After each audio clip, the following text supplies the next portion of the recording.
যাব ভাটপাড়ায় বোমা গুলি, আর তাতেই অর্জুন সিংকে বারবার ডেকে পাঠানো, সেই ডেকে পাঠানোয় হাজির না হওয়ায় এবার বারাকপুর আদালত অর্জুন সিং এর বিরুদ্ধে গ্রেফতারি পরোয়ানা জারি করলো।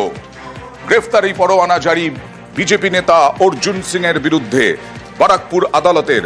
অর্জুন সিং বললেন, অর্জুন সিং এর দাবি, অর্জুন সিং এর গ্রেফতারি পরোয়ানা নিয়ে আক্রমণ তৃণমূলকে এবং হাইকোর্টে যাওয়ার হুঁশিয়ারি।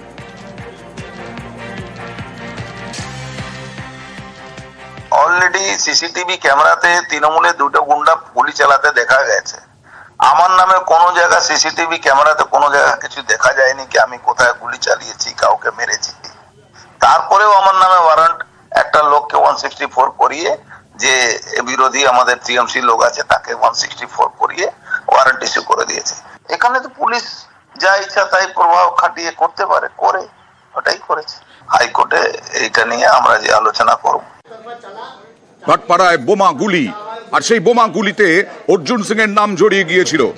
সে অর্জুন সিং এর নাম জড়িয়ে যাওয়ার পরেই পুলিশ অর্জুন সিংকে বারবার ডেকে পাঠিয়েছে।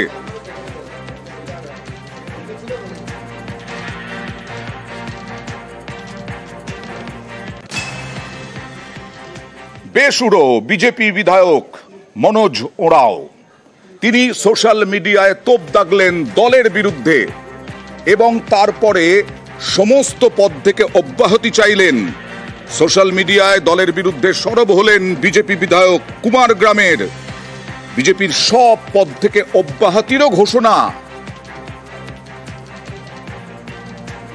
দেখুন সেই পোস্ট, বিজেপির সব পদ থেকে অব্যাহতি চাইলেন এবং তার থেকে বিজেপিকে নিজের দলের বিরুদ্ধে তোপ দাগলেন। আর শঙ্কর ঘোষ বিজেপি বিধায়ক কি বলছেন পাল্টা কুণাল ঘোষের কটাক্ষ। প্রথম কথা, মনোজ তৃণমূলে যোগ দেবে না, এইটুকু আমি বলতে পারি। দ্বিতীয়ত, কি হয়েছে এই বিষয়ে আমার জানা নেই। মনোজ আমাদের অত্যন্ত দক্ষ কার্যকর্তা, সামনের সারির নেতৃত্ব, বিধানসভার অভ্যন্তরে যাদের সামনের থেকে সোচ্চারিত হতে দেখা যায় তার মধ্যে মনোজ একজন। ফলে স্বাভাবিকভাবে দলীয় নেতৃত্বরা আছেন, তারা দেখবেন। আর ও যেহেতু আমার বন্ধু হয়, আমি নিশ্চয়ই কথা বলব।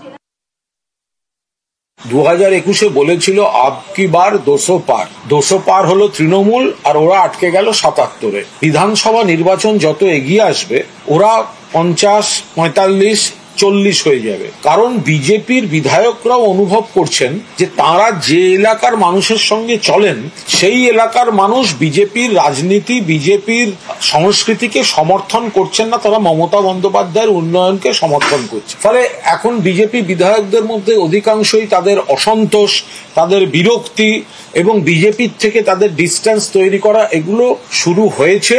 এবং বেশ কয়েকজন বিজেপি বিধায়ক অদূর ভবিষ্যতেই তৃণমূল কংগ্রেসে মমতা বন্দ্যোপাধ্যায়ের উন্নয়নে সামিল হতে যোগদান করার ইচ্ছা প্রকাশ করে আলোচনা চলছে। উত্তর দিনাজপুরের ইসলামপুরে খবর গাঁওয়ে দলঞ্চা নদী থেকে প্রচুর পরিমাণ কার্তুজ উদ্ধার হলো। প্রথমে বাচ্চারা খেলতে গিয়েছিল, সেখানে স্নান করতে নামে, তারপরে কার্তুজ উদ্ধার হয় এবং সেই কার্তুজ নিয়ে খেলতে থাকে। খবর দেন পুলিশের স্থানীয় মানুষজন এবং তাদের তাকেই পুলিশ যায় ঘটনাস্থলে। কিভাবে কার্তুজ এলো ওখানে তা নিয়ে চলছে তদন্ত।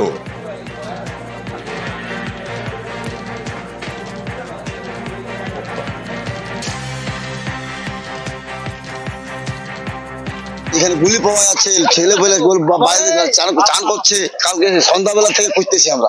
ভয় আর কি স্যার, আপনারা দেখেন, এই জন্য আমি পুলিশকে রিপোর্ট করলাম।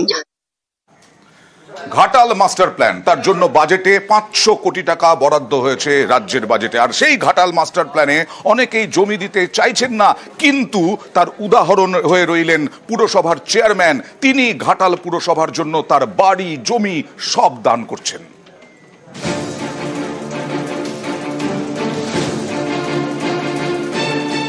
রাজ্যের টাকায় ঘাটাল মাস্টার প্ল্যান, এর জন্য রাজ্য বাজেটে 500 কোটি টাকা বরাদ্দ হয়েছে। তারপর কাজও শুরু হয়ে গিয়েছে।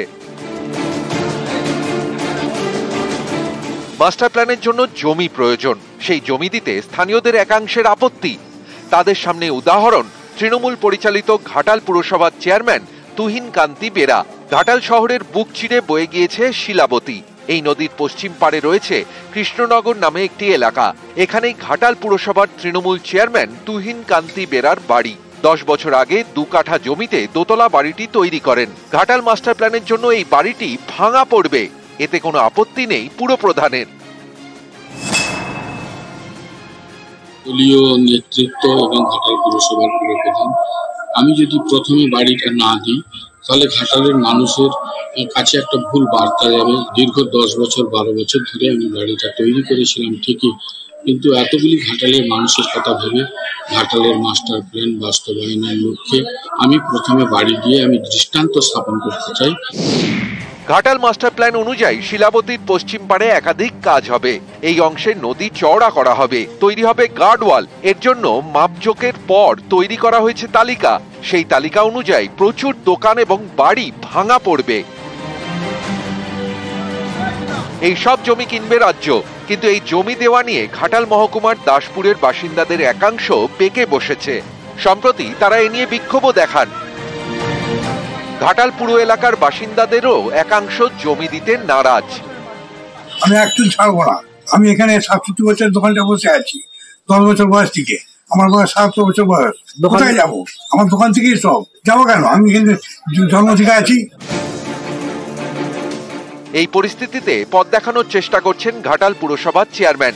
তার বাড়িও ভাঙা পড়বে, কিন্তু তার এতে কোনো আপত্তি নেই। এতগুলি ঘাটালের মানুষের কথা ভেবে ঘাটালের মাস্টার প্ল্যান বাস্তবায়নের লক্ষ্যে আমি প্রথমে বাড়ি দিয়ে আমি দৃষ্টান্ত স্থাপন করতে চাই যে ঘাটালের মানুষ আপনারা দয়া করে এগিয়ে আসুন। ঘাটালের যে মাস্টার প্ল্যান, সেই মাস্টার প্ল্যানে আপনারা সহযোগিতা করুন। বৃহত্তর স্বার্থের কথা মাথায় রেখে অন্যরাও রাজ্য সরকারের হাতে জমি তুলে দিন, এই আবেদনও জানিয়েছেন ঘাটালের পুরপ্রধান। আমার মনে হয় যে একটা ভালো জিনিস করতে গেলে কিছুটা ত্যাগ স্বীকার করে অন্তত সমর্থন করাটা উচিত। তবে মাস্টার প্ল্যান হলে শুধু আমি কেন, আমার এলাকার বহু মানুষ উপকৃত হবে, যে একটা জল যন্ত্রণা থেকে আমরা মুক্তি পাবো। ঘাটাল থেকে সুকান্ত চক্রবর্তী, নিউজ 18 বাংলা। ভাতারে নেতার রোষে কৃষক পরিবার। ভাতারের ঘটনা, ভাতারে কৃষক পরিবারের বিরুদ্ধে সেই নেতার অভিযোগ, অঙ্গনওয়াড়ি কেন্দ্র চত্বরের 7 ফুট জায়গা ছাড়তে হবে। খামারবাড়ি রাস্তা বন্ধ করার অভিযোগ। 4 ফুট রাস্তা দেওয়ার পরে জোর করে অঙ্গনওয়াড়ি লাগোয়া কৃষক পরিবারের খামারবাড়ি রাস্তা বন্ধ করার অভিযোগ। কি হয়েছে বিস্তারিত জানবো, প্রতিনিধি শরদিন্দুর সঙ্গে কথা বলবো। শরদিন্দু, দেখো আনন্দার, অঙ্গনওয়াড়ি কেন্দ্র আছে, সুতরাং সেখানে যাওয়ার রাস্তা দিতে হবে, এবং যার জমির উপর দিয়ে এই রাস্তা হওয়ার কথা তিনি 4 ফুট জায়গা ছেড়ে দিয়েছেন যাতে অঙ্গনওয়াড়ি কেন্দ্রে যাওয়া যায়। কিন্তু অঙ্গনওয়াড়ি কেন্দ্রের যে সহায়িকা, তার স্বামী তৃণমূল কংগ্রেস নেতা, আচ্ছা, তিনি কৃষ্ণ গোপাল মন্ডল, তার দাবি 7 ফুট রাস্তা ছাড়তে হবে, রাস্তা তৈরির জন্য সিমেন্ট দিতে হবে, এবং রাস্তা তৈরির জন্য যা যা দরকার পিচ থেকে শুরু করে সব তাকে দিতে হবে।